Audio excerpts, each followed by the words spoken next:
casa do nosso Deus, para adorá-lo, louvá-lo e dizer o seu nome. Vamos abrir a palavra do nosso Deus, no livro de Colossenses, capítulo 1.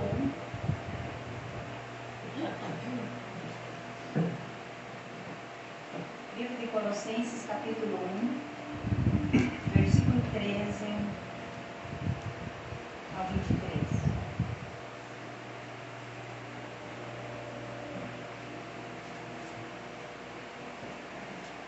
Amém? A palavra do nosso Deus diz assim no livro de Colossenses, capítulo 1, versículo 13. Ele nos libertou do império das trevas e nos transportou para o reino do Filho do seu amor, no qual temos a redenção, a remissão dos pecados. Este é a imagem do Deus invisível, Jesus, o primogênito de toda a criação, pois nele foram criadas todas as coisas, nos céus e sobre a terra, as visíveis e as invisíveis, sejam tronos, sejam soberanias, quer principados, quer potestade, tudo foi criado por meio dele e para ele. Ele é antes de todas as coisas e nele tudo subsiste.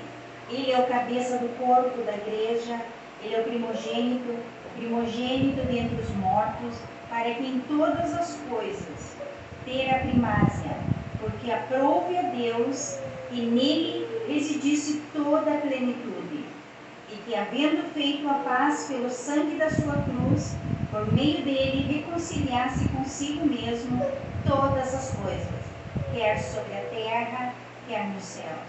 E a vós outros também, que outrora éreis estranhos e inimigos do entendimento pelas vossas obras malignas, agora, porém, vos reconciliou no corpo da sua carne, mediante a sua morte, para apresentar-vos perante ele santos, inculpável e irrepreensível, se é que permaneceis na fé, alicerçados e firmes, não vos deixando afastar da esperança do Evangelho que ouviste e foi pregado a toda criatura debaixo dos céus, e do qual eu também me tornei ministro.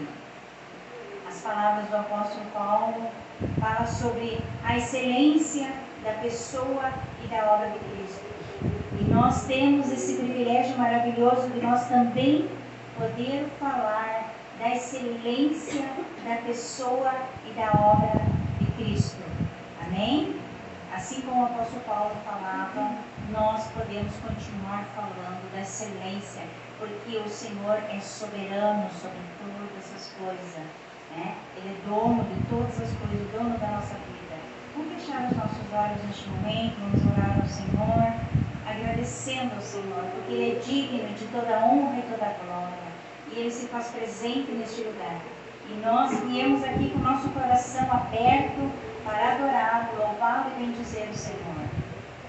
Pai maravilhoso, Pai amado, Pai querido, nós te rendemos louvores nesta noite, te rendemos graça, Pai, porque Tu tens sido glorioso, maravilhoso para com as nossas vidas. Eu não encontro, Senhor, palavras para me expressar, para te agradecer, ó Pai, por tudo que o Senhor tem sido para comigo, a maneira que o Senhor tem me cuidado, o Senhor tem me carregado no colo, em todos os momentos, a maneira que o Senhor tem me consolado, tem me visitado na minha casa, Pai. Eu te agradeço de todo o meu coração. Muito obrigado pelo Teu amor, pela Tua misericórdia, porque eu reconheço, Senhor, que eu não mereço, Pai. Tenho as minhas fraquezas, as minhas falhas, os meus pecados, Pai, os meus pecados íntimos muitas vezes, orgulho, altivez, Pai querido, muitas vezes mágoas, mas eu sei que Tu tens lavado meu coração e a minha vida. Eu tenho pedido todos os dias que o Senhor venha lavar-me com Teu sangue precioso, retirando tudo que não Te agrada na minha vida, Pai. Em nome de Jesus, toma a direção do culto nessa noite, Pai. E abençoa cada vida que entrou neste lugar. Abençoa Teu servo que vai trazer a palavra, Pai. conosco através dos louvores. Fala conosco, Senhor, através da Tua palavra. Fala conosco através do olhar de um irmão, de uma irmã, de uma criança. Em nome de Jesus, tenha liberdade no nosso meio, neste lugar, Senhor. Abençoa, Senhor, aqueles que estão nos ouvindo, os nossos vizinhos, Pai querido. Aqueles que estão ouvindo pela internet também. Nós queremos que o Senhor alcance por Teu amor e por Tua misericórdia. As nossas vidas te pertencem, Pai. Nós estamos aqui para Te adorar. Tu és a razão do nosso viver. Tu és soberano sobre todas as coisas. E todas as coisas têm acontecido nas nossas vidas, Pai, porque é do Teu querer. Em nome de Jesus. Amém.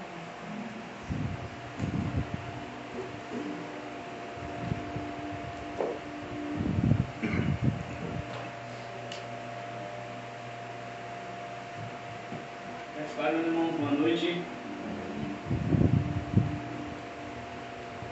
Nós vamos abrir no livro de Lucas, capítulo 17. Há algum tempo eu venho estudando sobre a vida do cristão e como ele deve se portar. E essa semana que passou, eu vi um vídeo de um corte de uma pregação. O que me marcou foi que era sobre o perdão. Aí vamos ler Lucas 17, versículo 3 e 4. Amém? Acautelai-vos. Se teu irmão pecar contra ti, repreende-o. Se ele se arrepender, perdoa-lhe. Se por 7 vezes no dia pecar contra ti, e 7 vezes vier ter contigo, dizendo: estou arrependido, perdoa-lhe. Amém, irmãos? Aqui, irmãos, nós vemos que Jesus nos ensina e devemos estar sempre prontos a perdoar os nossos irmãos. Devemos sempre estar preparados para isso. Em 1 João 1, se confessarmos os nossos pecados, Ele é fiel e justo para nos perdoar os pecados e nos purificar de toda injustiça. Aqui em 1 João, vemos nesse versículo que o Pai, que apesar de tudo que somos, quando estamos dispostos a chegar a Ele e confessando os nossos pecados, Ele está pronto para nos perdoar. Então, meus irmãos, eu quero que nessa noite venhamos a refletir sobre isso. Somos chamados de cristãos. Estamos realmente dispostos a perdoar? Porque se somos discípulos de Cristo, devemos andar como Ele andou. E com isso, nós devemos estar dispostos a perdoar, pois o Mestre, Ele era perdoador. Como uma história que eu ouvi, que contam sobre Alexandre o Grande, disseram que havia um soldado que estava com medo de ir para a guerra. Então Alexandre o Grande vai até ele e pergunta: soldado, qual é o seu nome? O soldado responde: Alexandre. Então Alexandre o Grande lhe disse: então mude de atitude ou mude de nome. E é a mesma coisa quando encontramos um cristão que traz sobre si o nome de Cristo, que diz ser cristão. E muitas vezes esse cristão diz que não consegue perdoar. Eu sou uma pessoa muito difícil. Pisou no meu carro, eu não vou perdoar. E aí, meus irmãos, eu lhes digo: ou mude de nome, ou mude de atitude. Então, deixe de se chamar cristão, porque o seu Senhor foi e é perdoador. O fato de sermos perdoadores é um dos modos que um cristão deve viver. E para finalizarmos, meus irmãos, quero ver em Marcos capítulo 11.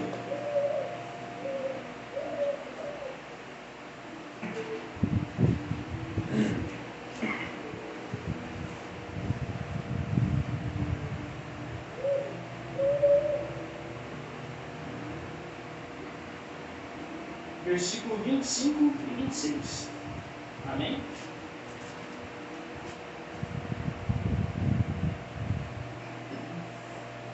E quando estiveres orando, se tendes alguma coisa contra alguém, perdoai, para que vosso Pai Celestial vos perdoe as vossas ofensas. Mas se não perdoardes, também vosso Pai Celestial não vos perdoará as vossas ofensas. Amém, irmãos? Vamos aqui, é um pouco do poder da gente perdoar as pessoas, né? Como devemos agir, buscar sempre estar perdoando uns aos outros, mesmo que aquela pessoa venha nos ferir, nos magoar, mas devemos sempre buscar perdoá-los. Amém? Vamos aproveitar esse momento também para a gente levar as nossas confissões a Deus, se tivermos pecado, entregar tudo a Ele.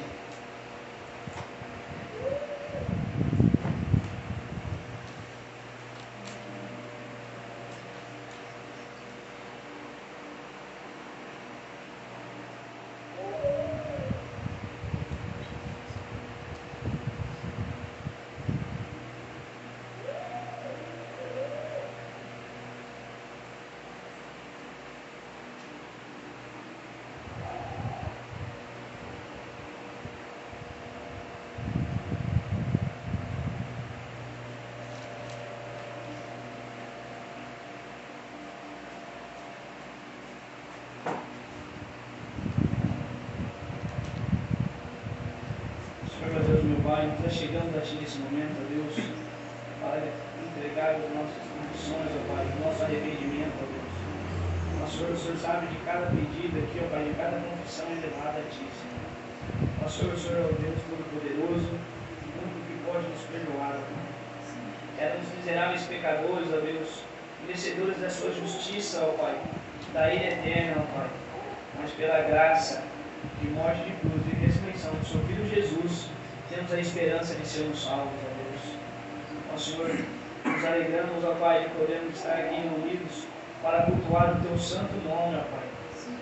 Isso podemos fazer com liberdade, ó Deus. Sabemos que em muitos lugares desse planeta, muitas pessoas são perseguidas, ó Pai, e sofrem por isso, ó Deus. Mas nem por isso eles deixam de cultuar e de seguir a Tua palavra. Que o Senhor venha nos fortalecer cada vez mais, ó Pai. Ó Senhor, peço que o Senhor continue abençoando essa igreja, ó Deus, trabalhando, que a gente consiga alcançar mais pessoas, ó Pai. Não para a nossa honra, ó Pai, mas pela Tua honra toda, ó Pai, porque tudo é para Ti, ó Deus.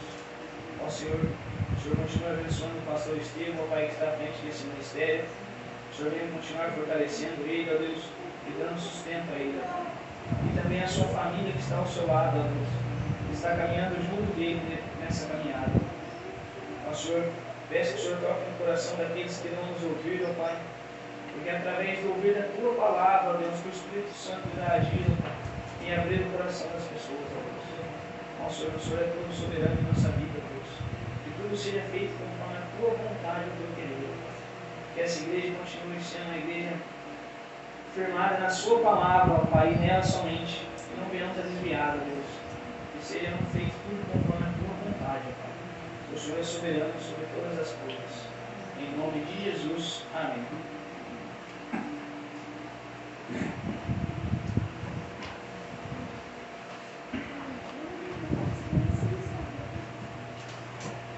Graça e paz, amados irmãos.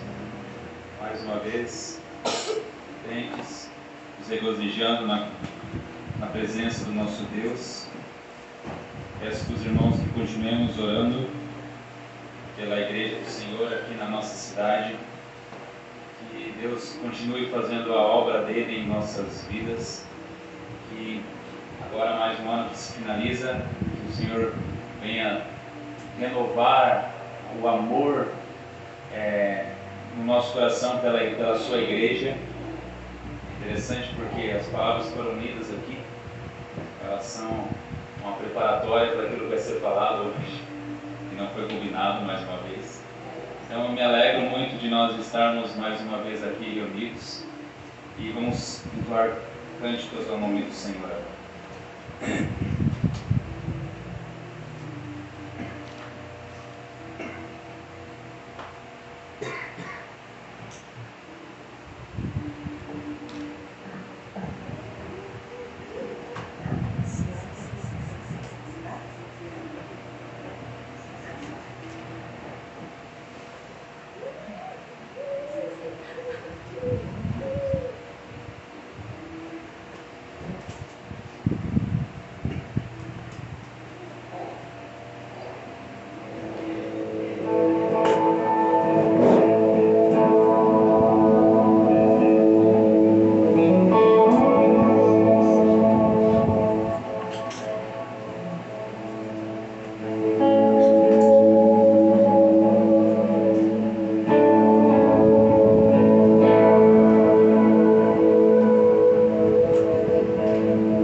Peço nesse momento que a nossa amada Ana Paula leve sua voz em oração. Deus, meu Pai, chega de Deus, agradecemos por esse momento, estamos aqui presentes, sei que o Senhor sai do meio do Senhor, nos mostrando a luz certa que deve ser Deus. Obrigado, Senhor, pela palavra que está aqui no nosso Cristo, eu sei que será benefício na nossa vida e na nossa vida, Pai.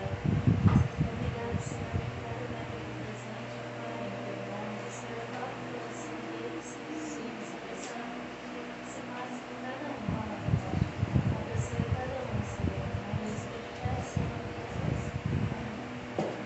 Amém. Convido você a abrir a palavra de Deus, no livro de Mateus, capítulo 16.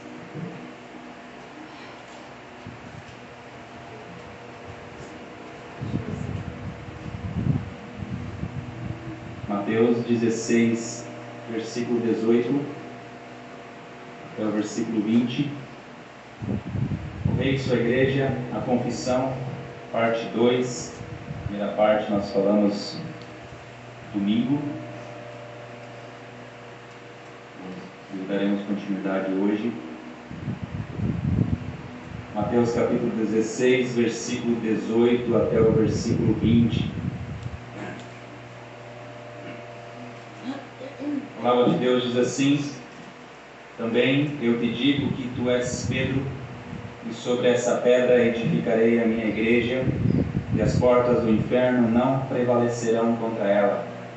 Dar-te-ei as chaves do reino dos céus, o que ligares na terra será ligado nos céus, e o que desligares na terra será desligado nos céus. Então advertiu os discípulos de que a ninguém dissesse ser ele o Cristo. Meu desejo é que nós venhamos nos aprofundar naquilo que a palavra de Deus nos diz. Como temos disso, meu desejo é que nós venhamos olhar, estudar, meditar, ler as Sagradas Escrituras, tendo em vista Cristo, que, como nós vamos ver hoje, é o Senhor de toda a terra, é o Senhor da sua igreja. Nosso objetivo nessa noite não é trazer a Bíblia significado, mas é nós descobrirmos aquilo que Jesus está nos dizendo aqui, o que as Sagradas Escrituras estão nos mostrando. Nós temos visto que o autor dos Evangelhos, no caso Mateus aqui, ele tem objetivos, e o objetivo é de proclamar, nos mostrar que Jesus é o Filho de Deus, que Jesus é o Cristo, que Jesus é o Rei, que Jesus é o Messias escolhido, que Jesus é o Filho de Davi, que Jesus é o Filho de Abraão. Ele tem o objetivo também de nos mostrar que Jesus cumpre as profecias, todas as profecias do Antigo Testamento. Ele tem o objetivo de mostrar que o Antigo Testamento apontava para eles. Aqui nós veremos, em Mateus capítulo 16, versículo 13 ao versículo 20, a confissão da identidade de Cristo. Mateus, nós vimos que organiza por tópico, é muito importante nós termos em vista isso, não em ordem cronológica. Esse texto, a base desse texto se encontra também em Marcos e Lucas. E no nosso texto dessa noite é uma das passagens mais ricas e debatidas das Escrituras, lançando a luz sobre um tema que é a confissão da identidade de Cristo e a sua igreja. Aqui Jesus, o Messias prometido, ele vai mostrar e vai declarar a sua autoridade soberana e vai apresentar a igreja como a manifestação de o seu reino nessa terra. Ele também vai estabelecer a importância vital de uma confissão verdadeira sobre a sua identidade, que nós vimos no domingo. Ao longo do Evangelho de Mateus, nós temos visto que Cristo é apresentado como o Rei, aquele que foi prometido no Antigo Testamento, e o cumprimento das profecias messiânicas. No texto imediato que nós vimos domingo, a passagem é precedida pela confissão de Pedro no versículo 16, que diz: Tu és o Cristo, o Filho do Deus vivo. E a resposta de Jesus revela não apenas a natureza divina dessa confissão, mas também a fundação sobre o qual a sua igreja ela seria edificada, no qual a sua igreja foi edificada. Nesse texto também nós vamos ver uma doutrina fundamental da igreja como seu corpo na terra, declarando que as portas do inferno não prevalecerão contra Ela quem? Sua igreja. A soberania do rei é confirmada na concessão das chaves do reino dos céus e o poder de ligar e desligar, que nós vamos tentar entender, mostrar através daquilo que a Escritura nos diz.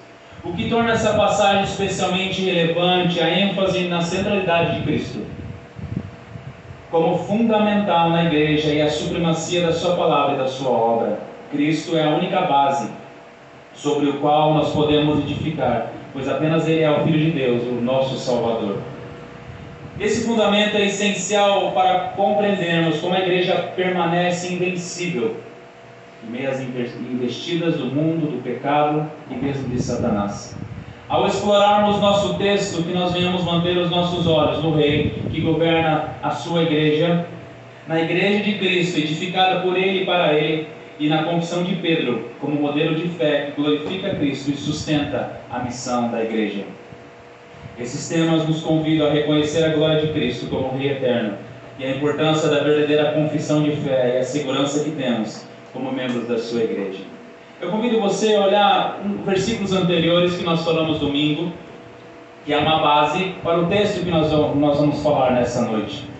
Domingo nós falamos sobre o versículo 13 até o versículo 16, que diz assim: indo Jesus para os lados de Cesareia de Filipe, perguntou aos seus discípulos. Nós vimos que Cesareia de Filipe é uma região pagã, uma região idólatra.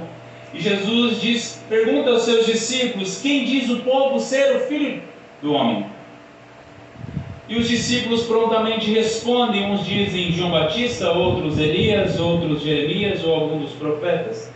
Vimos que muitos deles, que a questão da reencarnação não é uma ideia de hoje, talvez vindo de Herodes, já falamos anteriormente, que alguns judeus acreditavam que João Batista poderia se manifestar novamente. E nós vimos uns textos atrás falando sobre isso, que o rei lá estava com medo de Herodes, de João Batista ter se reencarnado em Jesus. Alguns outros tinham a ideia que Elias pudesse voltar, ou qualquer outro pudesse voltar. Mas Jesus, no versículo 15, vai dizer: mas vós, continuou ele, quem dizeis que eu sou?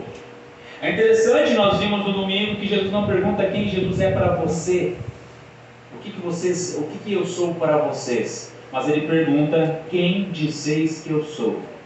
Quem que ele é verdadeiramente? E Simão Pedro, representando os 12 discípulos, responde: tu és o Cristo, o Filho do Deus vivo. Falamos também que esse é um essencial para a nossa fé.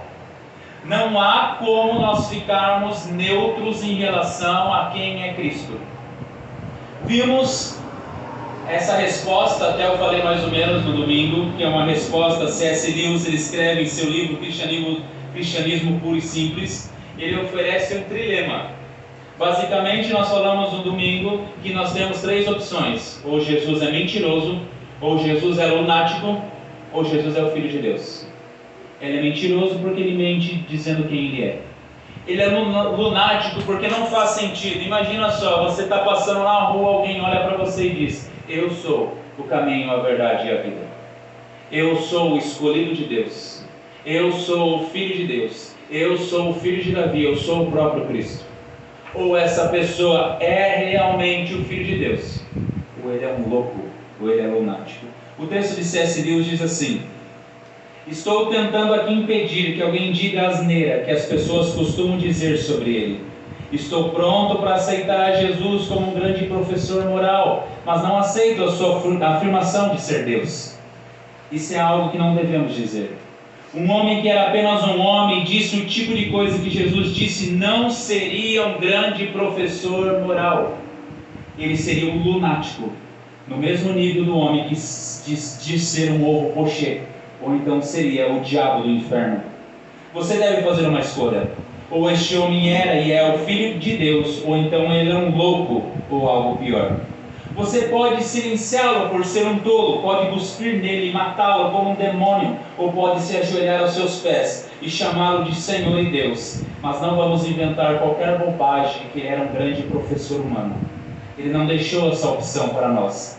Ele não pretendia fazê-lo. Observe o que o versículo 16 diz. O que Pedro disse? Tu és o Cristo, o Filho do Deus vivo. A declaração de Pedro é curta, mas cheia de significado para nós, como nós vimos no domingo. Ao dizer tu és o Cristo, ele resume tudo o que nós precisamos para a nossa salvação. Não há outro caminho a não ser por Cristo Jesus. Cristo é aquele que Deus escolheu acima de todos os demais e a quem Deus dotou com o Espírito Santo para trazer a salvação a todo aquele que nele crê. Isso significa que Jesus é o único que pode nos reconciliar com Deus, oferecendo como nosso sacrifício pelos pecados, nos dando uma justiça perfeita e nos protegendo, sustentando e nos enriquecendo com todas as bênçãos, como nós vimos em Colossenses capítulo 1, que foi lido nessa noite. A resposta de Pedro é mais do que uma aceitação, é mais do que um penetrante assentimento, não é uma descoberta humana, como nós vimos anteriormente no versículo 17. Bem-aventurados esses irmãos Bar-Jonas, porque não foi carne e sangue que tu revelaram, mas meu Pai que estás no céu. A proclamação de que Jesus é o Cristo é o alicerce sobre o qual a igreja é edificada, e é por meio dela que o reino avança em um mundo de trevas, trazendo luz e vida. E aí nós chegamos à continuidade do nosso texto que nós vamos falar nessa noite, que é a fundação da igreja e a sua autoridade. Eu convido você a olhar para o versículo 18, que fala sobre a fundação dessa igreja. Diz assim: também eu te digo que tu és Pedro, e sobre essa pedra edificarei a minha igreja, e as portas do inferno não prevalecerão sobre ela. Eu quero que tu observe o começo do versículo também, que diz assim: também eu te digo que tu és Pedro, e sobre essa pedra. Há um debate histórico muito grande sobre isso. Há 3 grandes correntes que tentam explicar o que isso significa. Mas esse não é o foco nessa noite. Mas o primeiro que eu quero dizer para você é que a pedra não é a pessoa de Pedro em si. Porque se fosse a pessoa de Pedro, a igreja já teria sido destruída quando Pedro morreu. João Calvino, em seu comentário sobre esse texto, explica: o que é dito aqui refere-se não tanto à pessoa de um homem, mas ao ofício que lhe foi atribuído. Cristo é a única pedra sobre a qual a igreja está firmemente fundada, mas Pedro é chamado de pedra porque por meio dele o fundamento da igreja seria manifestado. A confissão que Pedro fez, que Jesus é o Cristo, o Filho de Deus vivo, é essa pedra. Assim, Pedro é um instrumento usado por Deus para declarar a verdade sobre Cristo. A igreja está firmada nessa confissão, que Jesus é o Cristo, o Filho do Deus vivo. A igreja está edificada sobre a revelação de que Cristo é o Messias. Se Cristo não for o Messias, a igreja cai. A igreja não permanece. Veja o valor da confissão. Jesus valoriza profundamente a confissão de Pedro, tanto que oferece a ele uma grande honra e responsabilidade. Anteriormente, Jesus tinha chamado ele de Pedro, que significa pequena pedra, ou pedra. Ou seja, o nome dele já tinha sido associado a isso que Jesus diria agora. Quase que como se fosse uma recompensa para ele por aquilo que ele já diria.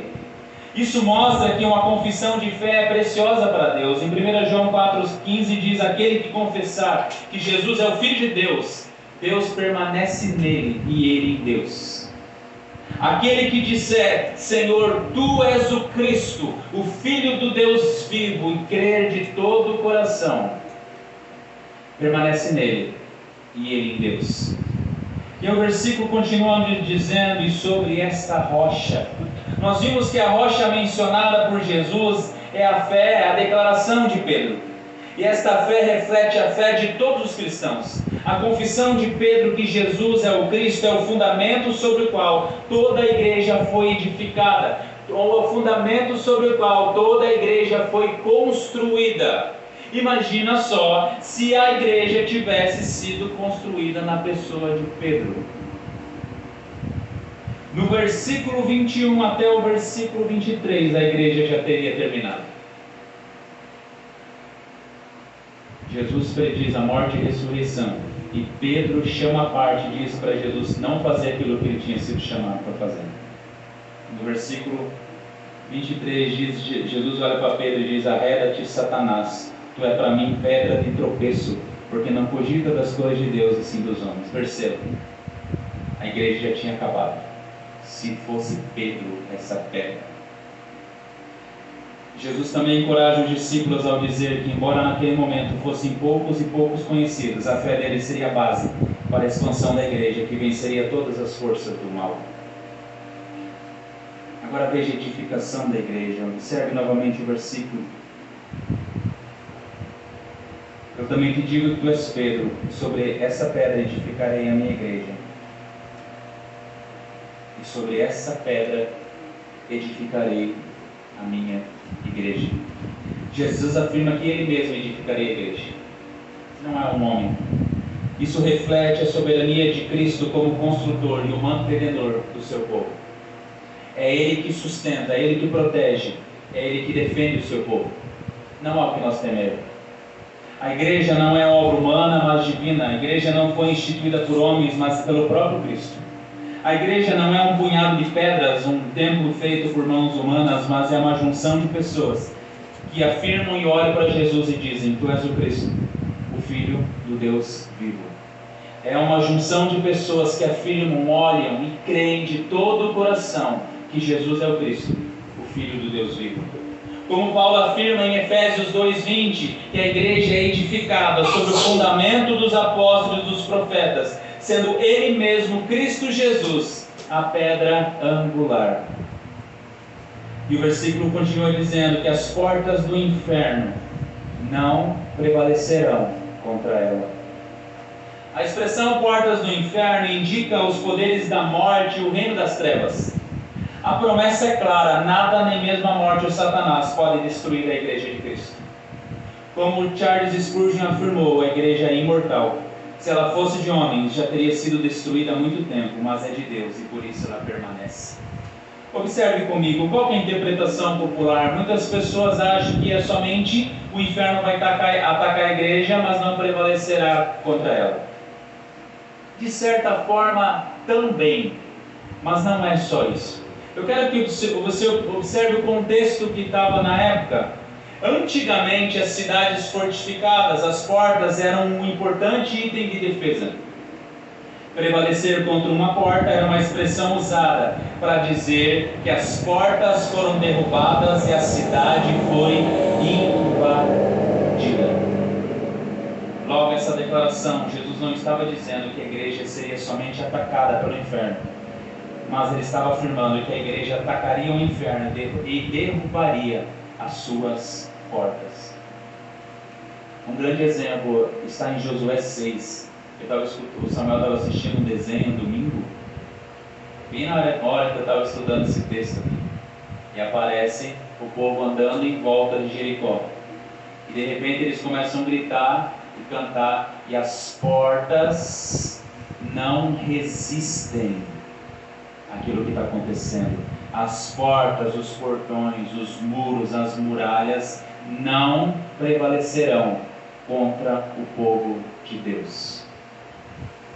Isso significa também que os servos de Deus não precisam temer a morte. Aqui também significa as portas do inferno, pode ser as portas do Hades, que significa morte. Nós não precisamos temer a morte.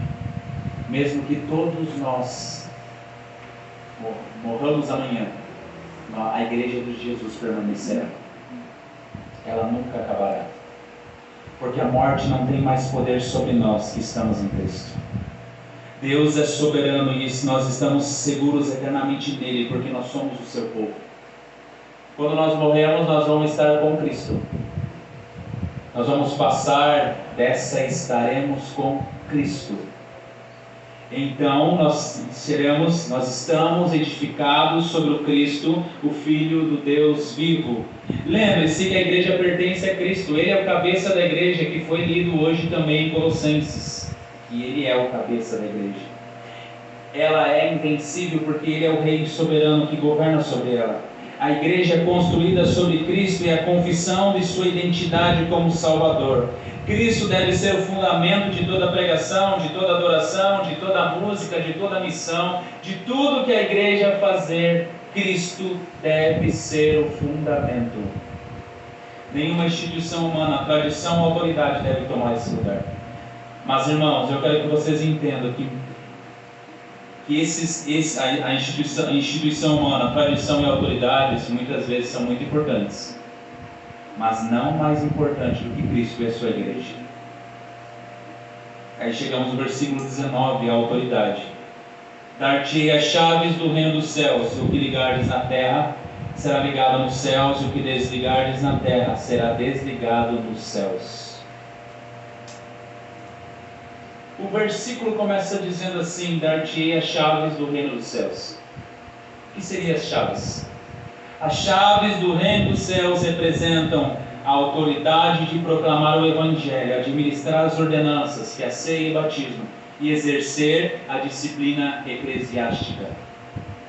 É interessante que aqui Jesus fala diretamente com Pedro, mas logo em seguida nós vamos ver, ele mostra que essas chaves seriam dadas não somente a Pedro, mas à igreja. Convido você a abrir a palavra de Deus em Mateus capítulo 18.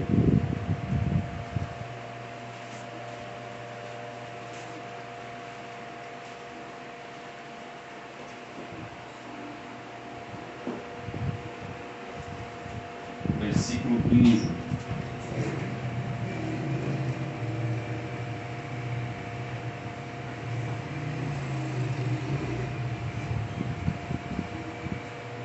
Esse texto é paralelo àquele que foi lido antes, em Lucas 17.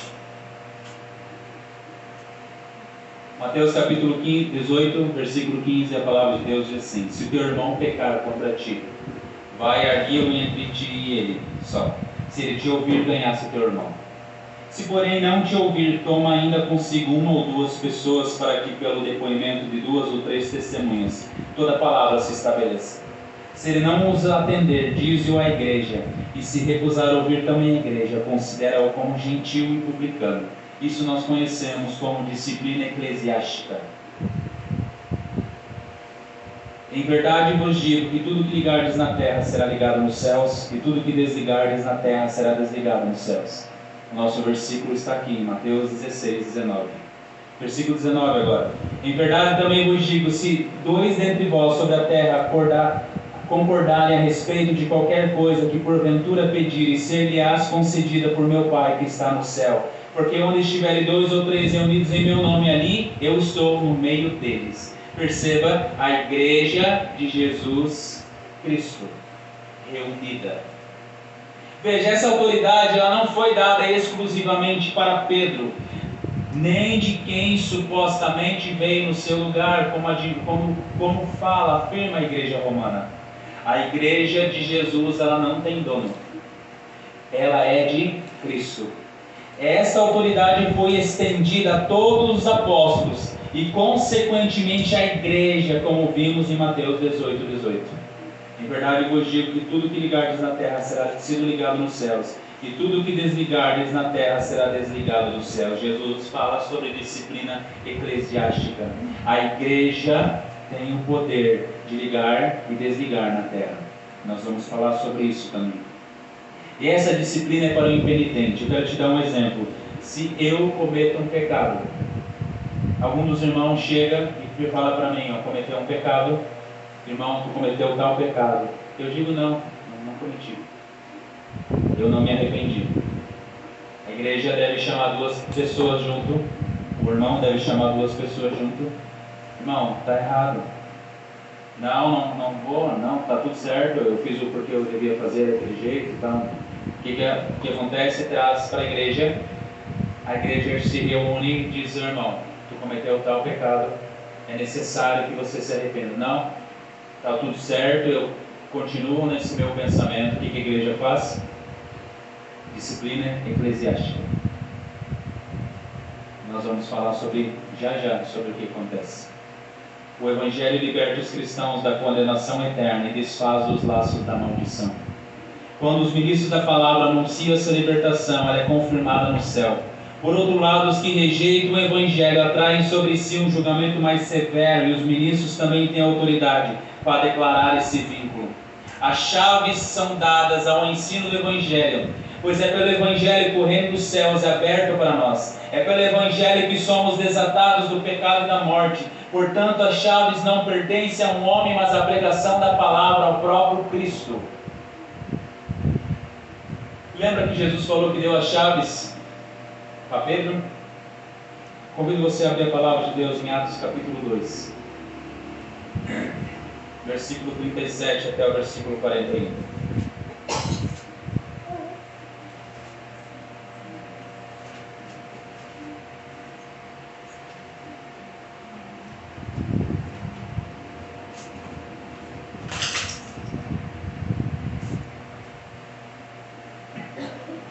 Diz assim: ouvindo eles essas coisas, compungiu-se-lhes o coração e perguntaram a Pedro e aos demais apóstolos: que faremos, irmãos?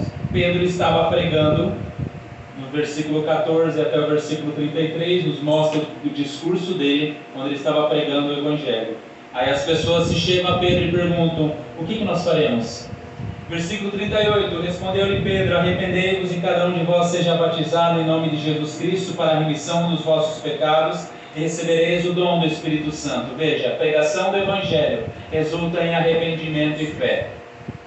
Versículo 39, pois para vós outros é promessa, para vossos filhos e para todos que ainda estão longe, isso é, para quantos o Senhor nosso Deus chamar. Observe, uma obra de Deus, o chamado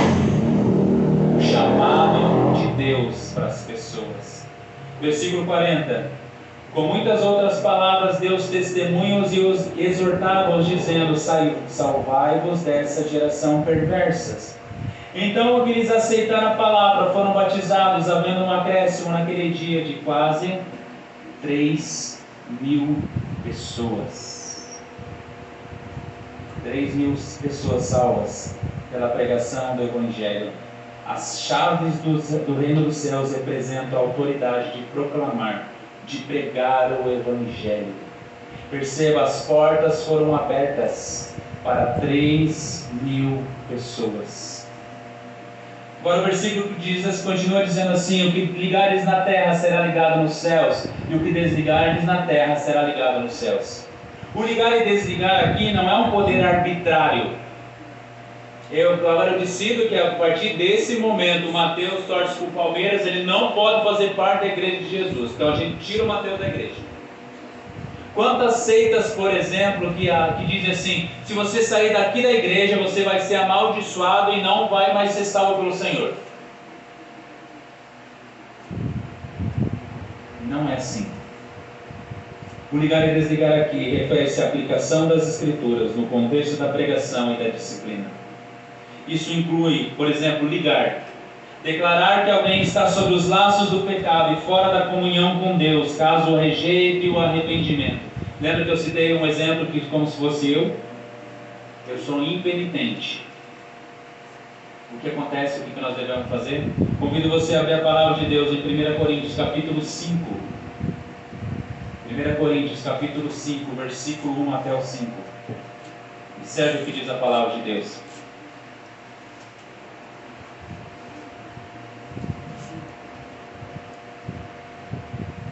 1 Coríntios 5, versículo 1 ao 5, diz assim: ouve-se por aí que entre vós existe imoralidade. E imoralidade tal como não existe nem mesmo entre os gentios, isso é, que alguém se atreva a possuir a mulher do seu próprio pai. Observe aqui o primeiro ponto, que é o pecador impenitente. Versículo 2: e vocês andam cheios de orgulho, quando deveriam ter lamentado e tirado do meio de vocês quem fez uma coisa dessas. Observe aqui uma falha na igreja local. Uma pessoa perversa cometendo um pecado que deveria se arrepender, mas não se arrependeu. Versículo 3: eu, na verdade, ainda que fisicamente ausente, mas presente em espírito, já sentenciei, como se estivesse presente, o autor de tal infâmia. Em nome de nosso Senhor Jesus, reunimos vocês e o meu espírito com o poder do Senhor nosso Deus, e que esse tal seja entregue a Satanás para a destruição da carne, a fim de que o espírito seja salvo no dia do Senhor. Isso é disciplina eclesiástica. A expressão entregue a Satanás refere-se à exclusão do pecador impenitente da comunhão da igreja. Aquele que não se arrepende não pode fazer parte da igreja de Jesus. A igreja é vista como uma esfera de proteção e bênção de Deus, enquanto estar fora da comunhão é estar no mundo sob a influência de Satanás. Mas por que fazer isso? Coitado da pessoa, não é melhor que ela fique sendo membro da igreja?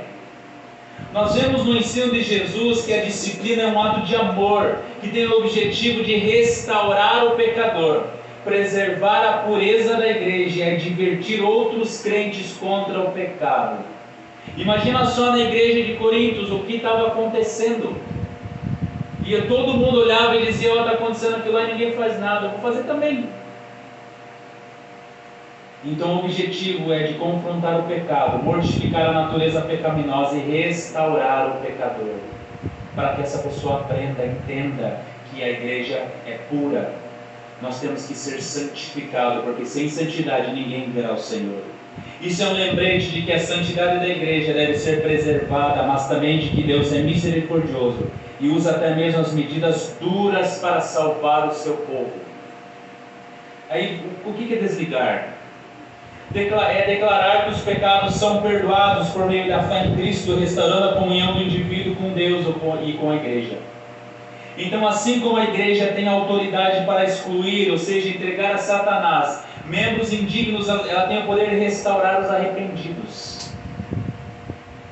A pessoa se arrependeu, disse: realmente eu estava errado. A igreja se reúne e ela volta a fazer parte. Quanto tempo tem que deixar fora? Jonathan Leeman, ele escreveu assim: claramente a questão do verdadeiro arrependimento é um assunto difícil que exige muita sabedoria. A cautela deve ser equilibrada com compaixão. Pode ser necessário algum tempo para que o arrependimento seja demonstrado por seus frutos, mas não muito tempo. Uma vez que uma igreja tenha decidido restaurar o indivíduo arrependido à sua comunhão e à mesa do Senhor, não há que se falar em um período probatório, uma cidadania de segunda classe. Em vez disso, a igreja deveria anunciar publicamente o seu perdão, afirmar o seu amor pelo indivíduo arrependido e celebrar. Lucas 15:7 diz assim: digo-vos que assim haverá maior júbilo no céu por um pecador que se arrepende, do que por 99 justos que não necessitam de arrependimento. A autoridade de ligar e desligar está fundamentada na palavra de Deus, não na autoridade pessoal dos ministros ou líderes. Não está na nossa chatice, por exemplo. Não gostei que a pessoa falou tal coisa para mim, vou afastá-la da igreja. A igreja que tem dono, ela não é de Jesus. A igreja age como embaixadora de Cristo. Ela é representante de Cristo. 2 Coríntios 5:20 diz: de sorte que somos embaixadores em nome de Cristo, como se Deus exortasse por nosso intermédio, em nome de Cristo, pois rogamos que vos reconcilie com Deus. Irmão Bavinski destaca que as chaves do reino são exercidas quando a igreja proclama a salvação em Cristo, aplicando-a firmemente com base na palavra. Não é um poder independente, mas um poder vinculado ao Evangelho, subordinado à sua verdade. Lembre-se, isso está relacionado tanto ao anúncio da salvação, quanto à pureza da igreja. Esse poder de ligar e desligar está ligado ao Evangelho, mas se aplica de maneira diferente àqueles que creem e àqueles que rejeitam. Para os crentes em Jesus é a certeza da salvação. Para os incrédulos é um aviso de juízo. Como Paulo diz em 2 Coríntios 2,16, o Evangelho é cheiro de vida para uns e cheiro de morte para outros. Esse conceito foi expresso na Confissão de Fé de Westminster e diz assim: a igreja à igreja foram entregues as chaves do reino dos céus para, segundo a palavra de Deus, reter ou remitir pecados, e também para excluir da igreja aqueles que impenitentes não desejam se converter. A igreja tem autoridade, mas ela está subordinada à palavra de Deus, porque Cristo é o cabeça da igreja. Ela está subordinada àquilo que Jesus escreveu. Ela afirma, o Papa distorceu esse texto para justificar a sua própria autoridade. Ele afirma que Pedro foi declarado o fundamento da igreja, mas na verdade Jesus fala da fé, declaração de Pedro em Cristo, não de sua pessoa. Paulo deixa muito claro isso, que o único fundamento da igreja é Cristo. 1 Coríntios 3,11 diz, porque ninguém pode lançar outro fundamento além do que já foi posto, qual é Jesus Cristo. Efésios 2,20, edificado sobre o fundamento dos apóstolos e profetas, sendo ele mesmo, Cristo Jesus, a pedra angular. Qualquer tentativa de substituir esse fundamento é blasfêmia contra a palavra de Deus. Jesus deu a Pedro um lugar distinto entre os apóstolos, mas isso não significa que ele fosse superior a eles. Tudo que foi concedido a Pedro também foi dado para os outros apóstolos, como parte do ofício apostólico. Além disso, não há base para dizer que essa autoridade foi transferida automaticamente dos sucessores de Pedro, como a igreja romana afirma. Aí chegamos no versículo 20. Olha o que está escrito no versículo 20. A proibição de Jesus. Então advertiu os discípulos de que ninguém dissessem ser ele o Cristo. O tempo de revelação plena de Jesus como Messias ainda não havia chegado. Ele precisava cumprir sua missão, incluindo a cruz. Depois de mostrar um pouco da sua glória futura, Jesus lembrou os discípulos de que ele precisava sofrer, que nós vamos ver no próximo culto. Ele fez isso para prepará-los para enfrentar as dificuldades que viriam, pois sabia que eles não seriam capazes de suportar isso sem coragem renovada. Antes de tudo, era necessário que eles entendessem que o reino de Deus, que o reino de Jesus não começaria com riquezas, com aplausos ou com exibição de poder, mas com uma morte humilhante. Isso era algo difícil de aceitar, especialmente porque eles acreditavam que Jesus traria toda a felicidade terrena. Essa ideia errada os deixava ansiosos, esperando o momento em que Jesus mostraria sua glória de forma grandiosa. Eles achavam impossível que o Mestre passasse por algo tão vergonhoso como a cruz, pois sempre pensaram que ele só receberia a honra. Foi doloroso para os discípulos ouvir que Jesus seria rejeitado pelos líderes religiosos, aqueles que eles viam como autoridades da igreja. Por isso essa advertência era muito necessária. No entanto, Jesus também trouxe conforto, dizendo que ele ressuscitaria no terceiro dia. Sem essa promessa, a cruz pareceria apenas fraqueza e derrota. Mas a ressurreição mostraria o poder de Deus e daria força e fé a eles. Da mesma forma, quem prega o Evangelho precisa sempre lembrar que a ressurreição de Jesus está ligada à sua morte na cruz. E por isso nos traz esperança e nos traz ânimo.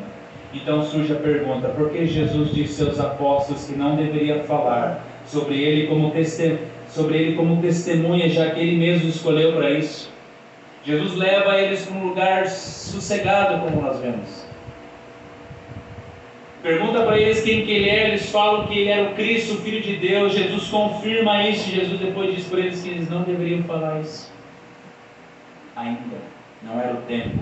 A resposta é simples, no começo eles não tinham o objetivo de dar o testemunho completo sobre Jesus, mas apenas atrair as pessoas para ouvi-lo. Era o Espírito Santo que faria obra na vida das pessoas. Além disso, o trabalho deles como pregadores era temporário e terminou quando Jesus começou a ensinar diretamente. Como a morte de Jesus estava próxima, os discípulos ainda eram fracos na fé, Jesus ordenou que eles ficassem em silêncio.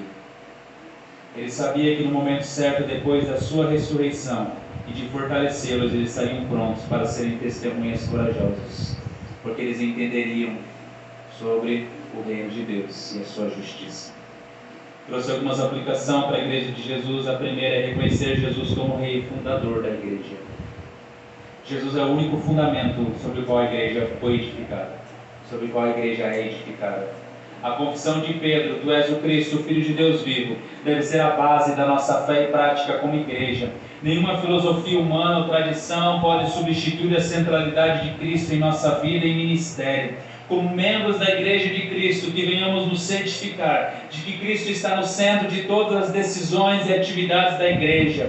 Pregações, adorações, ministérios, orações devem sempre apontar para a pessoa e obra de Jesus. 1 Coríntios 3,11 diz: porque ninguém pode lançar outro fundamento além do que já foi posto, o qual é Jesus Cristo. O segundo é confiar na promessa de Jesus, de Cristo, de sustentar a sua igreja. A declaração de que as portas do inferno não prevalecerão contra ela nos dão segurança e nos dão confiança.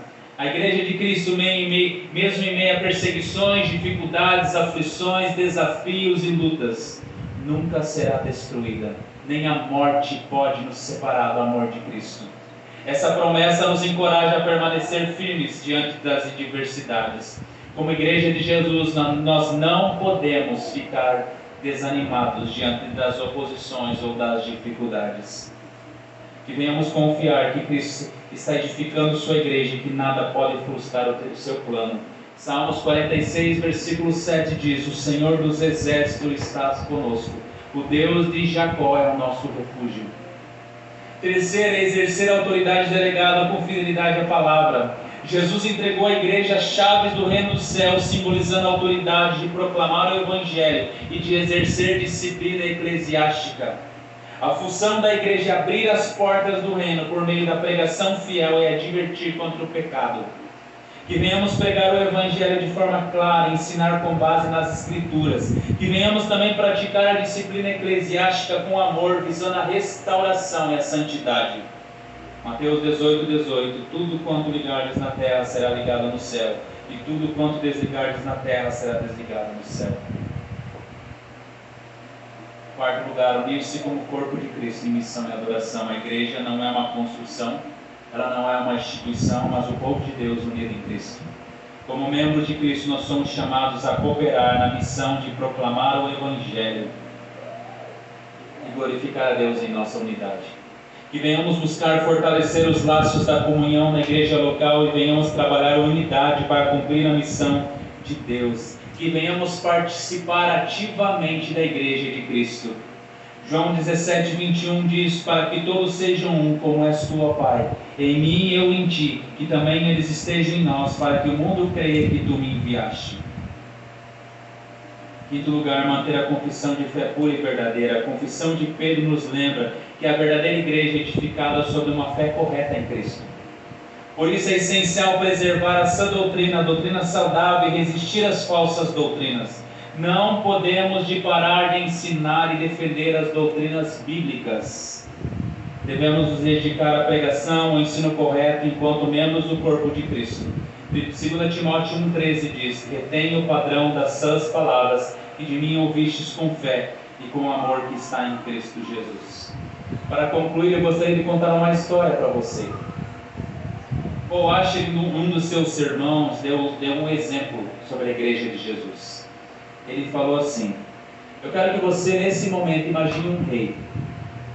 Ele tem uma esposa que ele ama muito, ele ama ela de todo o coração. Ela é muito preciosa para ele. Ele a faz elegante, ele a faz linda, veste ela com as melhores e mais puras e mais brancas roupas. Ele a ama. Ele passa o seu dia admirando-a. Mas chega um determinado dia que ele tem que partir para uma longa jornada. Então ele requisita você como mordomo. Te chama para ser um mordomo. Ele dá a você o privilégio e a honra de cuidar da esposa dele. E ele cuidadosamente monta um documento diante de você. É isso daqui que eu quero que você faça com a minha esposa. É dessa forma que você deve cuidar dela, que você deve honrar ela. Mas aí o que acontece? O rei então sai numa longa jornada, ele fica fora por um bom tempo. E depois de um tempo você nota que o povo está se tornando desleal com o rei. Você nota que eles não estão mais tão atraídos assim pela esposa do rei. Ela não é tão moderna, ela não é o que o povo quer hoje. O tempo passou, aquelas roupas dela não combinam mais com aquilo que ela deveria ser. Então você tem uma grande ideia. Você tira dela as vestes brancas, você pinta o rosto dela, você a veste como se fosse uma prostituta. E você exibe diante dos homens carnais para atraí-los de volta, para que eles sejam leais novamente ao rei. Quando o rei voltar, o que ele vai fazer com você? Ele vai matar você. Porque é exatamente isso que muitos pastores, líderes religiosos estão fazendo hoje em dia. É isso que muitos plantadores de igreja estão fazendo hoje em dia. Eles estão vestindo a igreja de Jesus, a noiva, a esposa de Cristo, para que ela seja agradável e atraente para esse mundo. Não, essas pessoas não são piedosas, mas são pessoas carnais com a esperança de trazê-los de volta para o reino. O rei nunca disse isso. O rei escreveu o que nós deveríamos fazer. O que é a igreja de Jesus, de que forma que a igreja de Jesus deveria ser. A igreja de Jesus pertence a Ele somente, ela é preciosa para Ele. E nós devemos ser zelosos por ela ao ponto de lutarmos e morrermos por ela e pelo Rei. É sobre isso que Jesus está falando. A igreja é o lar no qual Deus reúne seus filhos, não apenas para serem nutridos, mas também para serem preservados e serem protegidos. Fora dela não há salvação. Jesus vem em resgate da sua igreja. A igreja é preciosa porque foi comprada pelo sangue de Cristo. E cada um dos seus membros foi redimido por um preço infinito. A igreja é a noiva de Cristo. E Ele a ama com amor eterno. Ele a purifica, Ele a santifica. E um dia a apresentará sem mácula como sua preciosa herança. Charles Spurgeon escreveu: a igreja é o mais caro tesouro de Cristo. Ele a comprou com seu próprio sangue. Nenhum inimigo pode arrancá-la de suas mãos. A palavra de Deus fala em Efésios 5, 25 ao 27 assim: marido, amai as vossas esposas. Mas não para aqui. Diz assim: como também Cristo amou a igreja e a si mesmo se entregou por ela. Por quem que Cristo se entregou? Pela sua igreja, para que a santificasse, tendo-a purificado por meio da lavagem de água pela palavra, para apresentar a si mesmo igreja gloriosa, sem mácula, sem ruga, nem coisa semelhante, porém santa e sem defeito. A igreja do grego, eclésia, significa chamados para fora. É uma assembleia, um ajuntamento dos eleitos de Deus. Aqueles que foram chamados para fora do mundo, para fora do pecado, para o estado de graça. É um grande dever e um privilégio de todo cristão estar unido e fazer parte da igreja de Cristo. R.C. Sproul escreveu: é nossa solene responsabilidade não negligenciar as reuniões dos santos em adoração coletiva, receber alimento espiritual, estar sob a disciplina da igreja e ativamente envolvidos como testemunhas na missão da igreja. Não há como nós sermos igreja sozinhos. Não há como um corpo ser apenas um braço, uma perna, um dedo. A igreja não é simplesmente uma organização, uma associação, uma empresa, mas é um organismo vivo, de partes vivas. Ela é chamado corpo de Cristo. E tendo esse corpo, ela se manifesta unidade e diversidade, tendo muitos membros, cada um deles dotado da capacidade de contribuir para a obra desse corpo, sendo governada pela única cabeça que é Cristo. Diante dessa verdade, nossa resposta deve ser de total humildade e adoração. Que como igreja do Senhor nós venhamos permanecer puros, santos, inabaláveis em Cristo, proclamando firmemente o Evangelho ao mundo perdido. Como povo resgatado, que venhamos sempre confessar: a Ele seja a glória na igreja e em Cristo Jesus por todas as gerações, para todos sempre. Amém. Efésios capítulo 3, versículo 21. Pai, nos colocamos diante de Ti, Senhor, mais uma vez, como Sua igreja, como eleitos Teus, Senhor, como Seus filhos, ó Pai. Nós cremos que Tu és o Cristo, o Filho do Deus vivo, Senhor. E nós estamos aqui reunidos nessa igreja, Senhor, para glorificar o Teu santo nome, para aprendermos mais e mais de Ti. Aplica essa palavra, ó Pai, ao nosso coração nessa noite, em nome de Jesus. Gostaria que nosso amado irmão Juninho nos ajudasse. Nós faremos a ceia do Senhor.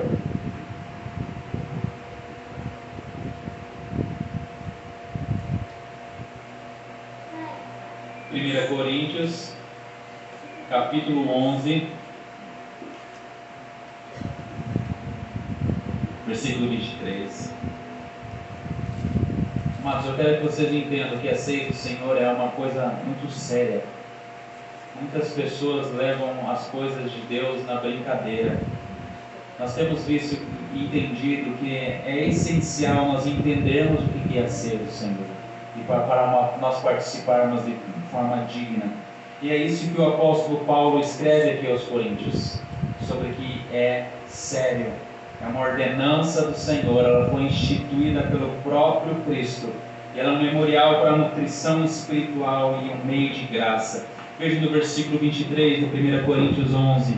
Porque eu recebi do Senhor o que também vos entreguei, que o Senhor Jesus, na noite que foi traído, tomou o pão.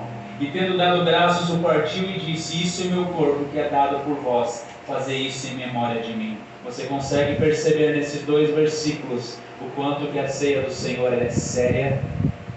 Ela mostra a morte de Jesus na cruz do Calvário. Versículo 25.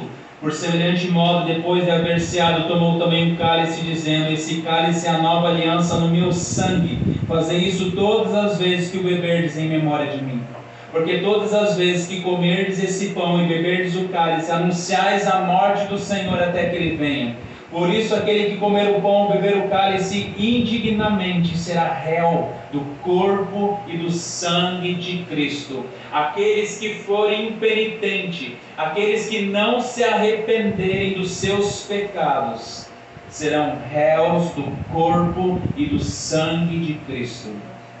Versículo 28. Examine-se, pois, o homem a si mesmo, e assim coma do pão e beba do cálice. Pois quem come e bebe sem discernir o corpo, come e bebe juízo para si. Eis a razão, porque há entre vós muitos fracos e doentes, e não poucos os que dormem. Porque se nós nos julgássemos a nós mesmos, não seríamos julgados. Mas quando julgados, somos disciplinados pelo Senhor, para não sermos condenados com o mundo. Louvado seja o nome do Senhor. Aqueles que vão participar, gostaria que ficasse de pé nesse momento. Mais uma vez, ó Senhor, nos colocamos diante de Ti. Perdoa, ó Senhor, os nossos pecados, as nossas falhas. Perdoa os nossos pensamentos, os nossos sentimentos. Perdoa porque muitas vezes não temos te buscado como nós deveríamos, muitas vezes não temos dado tempo para Ti, Senhor. Mas te agradecemos por esse momento em Tua presença. Te agradecemos, Senhor, porque fomos feitos filhos de Deus. Fomos libertos, Senhor Jesus Cristo, do império das trevas, ó Pai. Fomos transformados para o reino do Seu Filho de amor. Muito obrigado, Senhor, por esse momento. Limpa o nosso coração e a nossa mente. Em nome de Jesus. Amém.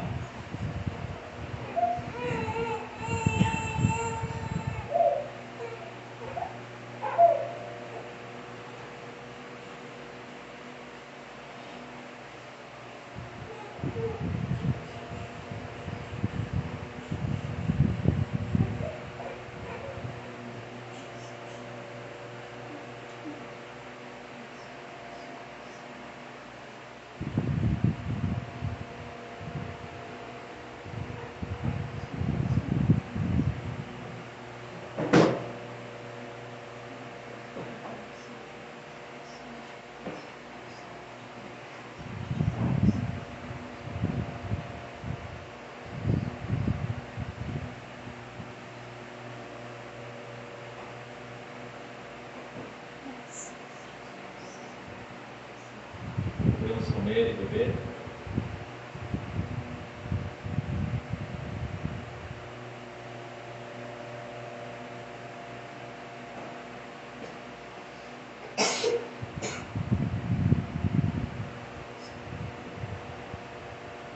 Senhor, meu Deus, meu Pai, nós chegamos aqui neste momento, Deus, para honrar o Pai e agradecer a Deus pela nova aliança, Pai, que temos a esperança, Deus. Ó Senhor, que o Senhor continue nos abençoando, Deus, se for necessário nos corrigindo.